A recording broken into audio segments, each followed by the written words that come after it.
Minutes past 8 here on Kiwi. Well, yesterday the government promised that it was going to deliver on what it said in the election campaign, and that was get tough on beneficiaries, get those dirty old beneficiaries out there working once and for all. Russel Norman, co-leader of the Greens, with us to discuss that and a little bit more on public transport this morning. Morning, Russell. Good morning, Wammo. Yeah, so getting tough on beneficiaries, get them out there working. Plenty of jobs, says John Key. So out you go, and we're going to make it tougher to get your benefit as well. Yeah, it's they do seem a bit out of touch if they think there's plenty of jobs out there, because people are really struggling to find work. But it's part of their ideology. It's not really driven by anything rational. It's just let's get beat up on beneficiaries, which they hope will go down well with a certain audience. Well, he says they should be out fruit picking or something. Plenty of overseas workers doing that at the moment because we can't find enough Kiwis.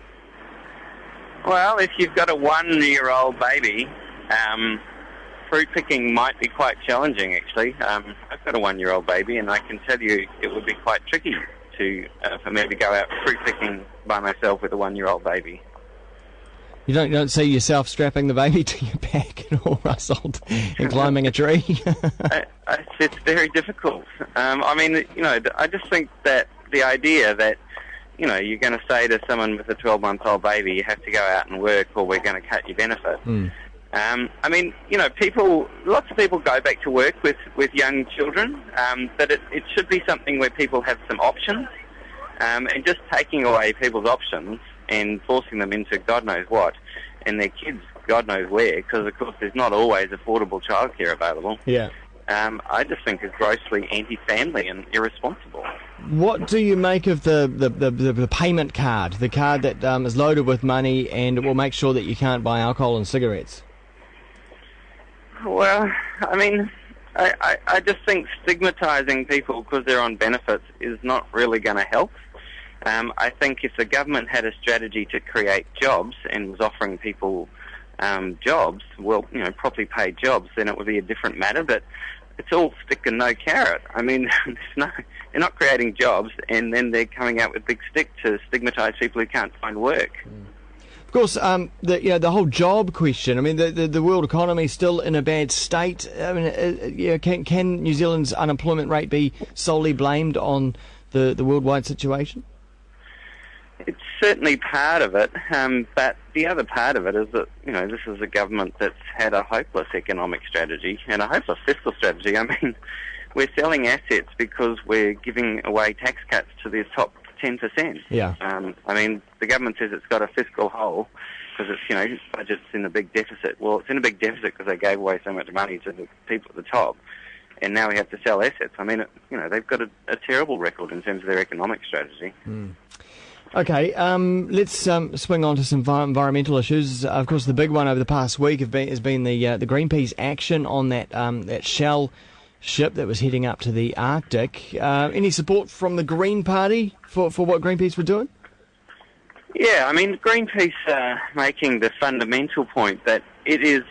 I actually think it's a sign of insanity of we as a civilization. Because of climate change, the Arctic is melting, and so it's potentially exposing more oil reserves, though nobody's quite sure. And so instead of going, oh God, we've got a really big problem because we're melting the Arctic and cooking the planet, we go, oh no, look, there's more oil, we could go and get it and cook the planet faster. That is just insane. That's a civilization and a species that has a death wish. Yeah. And so I think Greenpeace are a voice for sanity in the middle of that.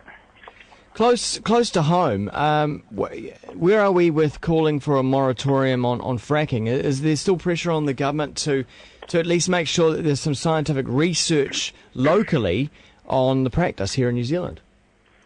Yeah, there's a few councils, particularly down Canterbury Way, that have basically trying to introduce moratoria on fracking. It's limited what they can do. They've declared that they're fracking-free zones, but of course central government has more control over it in regional government. So there's some progress, but obviously this government has to the extent they have an economic strategy, it's pretty much around resources. So they want more and more resources developed, and that means more fracking and more mining. And what are you hearing from communities that are surrounded by this process of fracking or hydraulic fracturing? Well, obviously people are waking up to it because, it's a relatively new technology in New Zealand. I mean, it has been used for a while, but not very extensively. So in Taranaki, they've been pumping lots of diesel into the into the earth to try to frack, and then they've used some water after that and various other chemicals. But people are kind of waking up to it, particularly from the experience in the States. And New York City, of course, has banned fracking within any of the aquifers that supply them with water and all that kind of stuff. So people are slowly waking up to it. But is it creating jobs? Well, it might create a few jobs, but this is. Let's just step back for a minute and look at what we're doing here. This is the last, great grab for any remaining fossil fuel, so we're using more and more unconventional technologies to access it. And, I actually think a much better strategy is to embrace what's going to come, which is much cleaner, renewable energy. That's where our future lies. And it's great for New Zealand. We're nicely placed in that space, but the government has got just no interest in clean technology. Hey, Russell, you were back on River Patrol this week, and you were at the Wairoa River up around the Kaipara Harbour region. What did you see? Saw a lot of cow feces by the river, I tell you. It was, it was a bit of a shocker, actually. I've been on a lot of dirty rivers, but, there's just basic fencing isn't really being done up there. So they're just excluding stock from waterways is not happening. And some farmers have done it, and, they're the good ones, and we actually had a good farmer with us on the trip, but a lot of farmers haven't. And we did have a bit of an altercation with one of those as well. Did you? What happened? It was kind of like he was, it was like his worst nightmare, really. The greenies turned up with the Maoris, and we had Māori TV and Radio New Zealand were on the boat as well, so it was like the liberal establishment that he hated suddenly was on his back door. Yeah. And picking up shit from where he'd had all his cows by the river. Yeah. And so we, had a few words about that. Well, how did he justify the shit in the river? He said it wasn't actually in the river. Oh. It was just like right next to the river, but it wasn't actually in the river. I mean, around the corner, he had a spring. There's this beautiful natural spring about 20 metres from the river, and he must have had a whole herd on top of the thing because it was absolutely covered in cow shit and mud. And there's a beautiful freshwater spring, and it was, by the time it got 20 metres into the river, it was just full of feces and mud. So, did you ever find out if he was the landowner or he was just a manager? No, he said he was the landowner, and the people we were with, because we were up there with local tangata whenua, they knew him.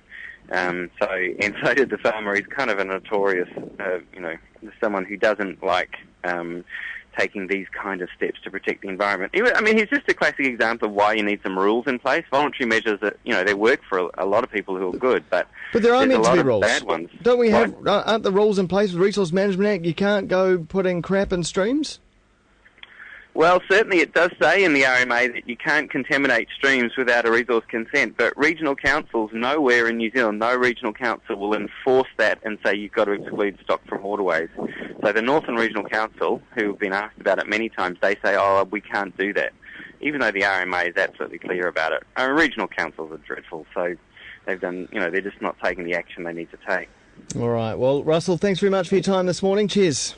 All right, pleasure. Thanks, Russell Norman, co-leader of